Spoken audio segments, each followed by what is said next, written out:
मुफ्तखोर मेहमान। एक राजा के शयनकक्ष में मंदरी सर्पिणी नाम की जूं ने डेरा डाल रखा था।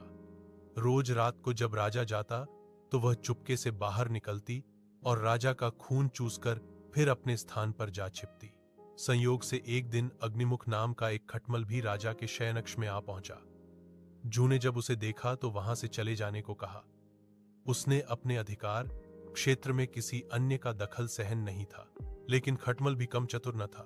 बोलो, देखो, मेहमान से इसी तरह बर्ताव नहीं किया जाता। मैं आज रात तुम्हारा मेहमान हूं। जूं अंततः खटमल की चिकनी चुपड़ी बातों में आ गई और उसे शरण देते हुए बोली, ठीक है, तुम यहां रात भर रुक सकते हो, लेकिन राजा को काटोगे तो नहीं उसका खून चूसने के लिए। खटमल बोला, लेकिन मैं तुम्हारा मेहमान है, मुझे कुछ तो दोगी खाने के लिए, और राजा के खून से बढ़िया भोजन और क्या हो सकता है। ठीक है, जूं बोली, तुम चुपचाप राजा का खून चूस लेना, उसे पीड़ा का आभास नहीं होना चाहिए। जैसा तुम कहोगी बिल्कुल वैसा ही होगा। कहकर खटमल शयनकक्ष में राजा के आने की प्रतीक्षा करने लगा।